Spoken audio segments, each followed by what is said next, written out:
Hey guys, what is good? It has been a minute since I posted and I took a little break, but I want to thank you for all the views and support you've been giving the channel. It's still been growing even though I haven't been actively posting, so thank you guys for watching. Now this video is actually in response to a lot of the videos about cheaters in the past couple weeks. Now I got a quick message for the cheaters and then a message for Respawn, so if you want to skip that, just go to the timestamp listed here. Quick message for the cheaters: go away. Don't watch my video. Dislike, throw a hate comment, and in the infamous words of Calvin from Calvin and Hobbes, go soak your head. If you have that much time to dedicate to cheats and to boost accounts, you can do something actually productive with your life. Go do that instead.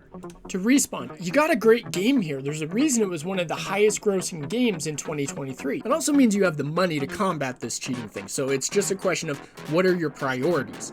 As a person, myself, who professionally got lots of inside information, you need to get inside sources if you're not already. You need to pay somebody a good amount of money, because yes, these guys are motivated by money, surprise, to sit you down and say, hey, here's how we're doing it. These are our discords, this, that, and the other thing. Make it worth their while. It'll be worth your while because it'll improve everybody else's user experience. People will come back and keep it grossing top game in 2024. For all the good people of Apex community, again, thank you for being part of my channel. And if you listen to that rant, I'm sorry. I still feel passionate about Apex even though I'm not actively posting. But I want to give you some ideas about how to beat cheaters. There's no two ways about it. It's very difficult and they're always changing the way they do it. But there are some things you can do as a casual player that will help you beat them. So where are we going to find these guys? Unfortunately, it's in all levels of gameplay. They're in the Predators, they're in the new guys to create boosted accounts, they're in the mid levels because they just got the boosted account or they couldn't get over a hump and they wanted to the easy way out. It doesn't matter. The point is they can be anywhere.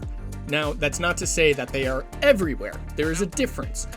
Think about it. If 1 in 10 games there is a cheater in your lobby, not even saying you run into them, they just are in that lobby. That's 1 in 600 people that are cheating. It's important to have as a mindset because you have to take the next step and say, okay, was this person actually cheating or did I just get owned?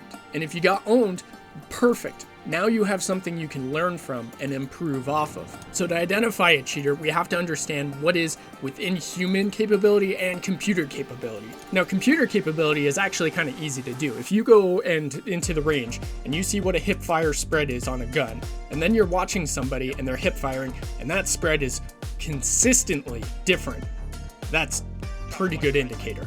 So outside of human capability is a lot harder to be definitive about, yes, this person was cheating, because people can spend a lot of time and get very good at predicting and very good at aim, even as a human. So my advice to you when it comes to assessing the human side is, did this happen by magic? If it appears that they magically knew where you were, or they were magically able to know what window that you were gonna pop out of, or they magically fill in the blank, that is a sign of cheating. Like, your brain is really good at assessing all your experience and being able to compare it to what just happened. And that is probably telling you that there's something wrong. Now, I'm not saying it's guaranteed because, eyewitness accounts are terrible. However, that should clue you into maybe I'm going to watch this person during their next fight and see what happens.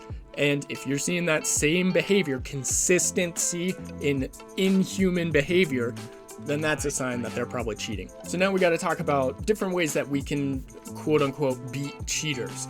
Now there's tons of cheats out there, so this isn't like a, hey, do this if they're doing an aimbot and that kind of thing, because guess what? You're probably not going to know that until after the fact, until you get to be able to reinforce your data after you're probably dead. So the way number one that I would recommend beating cheaters is don't let it get to you. Don't let them live rent-free in your head. Have your complaint session, report them, talk about it with Respawn. All of those things are very important, but don't let it stop you from improving, because guess what? They had to cheat to beat you.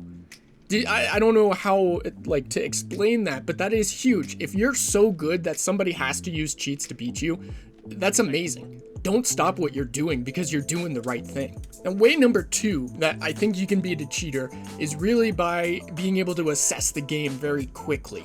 Now, what I mean by that is you may not know they're cheating, but you may know that every time you poke out from a corner, this guy blazes you. that is a hint. That is a clue that we can use to change our methodology on this. Instead of, hey, I've got a sniper and I'm just, poke damaging all game. Maybe that's not the right move in this case. You got to be flexible and change it up, because these cheaters, a lot of times are trying to stay undetected. So they'll have 1 or 2 cheats activated, which best suits them. Now, that means that they have a strength, which means they have a weakness. If they have an aimbot on, maybe they're not so good at movement. Maybe they don't, maybe they're so focused on just pushing you so hard that they're going to expose themselves out in the open. Maybe that means you got to coordinate with your team on that one person a little bit harder so you can break them down and then take care of the rest of the team after. Now, every situation is going to be different. Cheats are different. I understand that. But what I'm trying to instill in here is they have a strength, which means they have a weakness. Find what that weakness is and exploit it. That's the whole idea of strategy. It's not always going to make it a guarantee win for you, but it's at least going to increase your chances. Be flexible, find that strength, which gives you that weakness as well. Now, I know that these concepts aren't exactly new, since Sun Tzu wrote about them thousands of years ago, but what's important is the confirmation that your skill matters. Your skills can beat cheaters, because they're human. They're not perfect. They do get overwhelmed. They can be outshot. They can be outmaneuvered. I've done it all on people I've suspected of cheating, and I bet you have too. You might have just not known it. Of all the badges, of all the heirlooms, of all the skins that are out there in this game, I wish there was one that was I killed a cheater, where you killed someone and they were later banned for cheating. To everybody, whether you're in a pred level or brand new, if you have beat a cheater or a suspected cheater, good job. I cannot commend you enough for beating someone who is literally breaking the game to try and beat you. You have the skills, you have the abilities. Keep doing them. I have not given up on this game. I know I'm not posting as much, but that's because I'm not going to throw junk content out there, and I'm working on breaking some walls myself. So, everybody, go enjoy some Apex. Win some lobbies. Watch some of my other videos, selfish plug, I know, and have some fun. All right, we'll see you next time.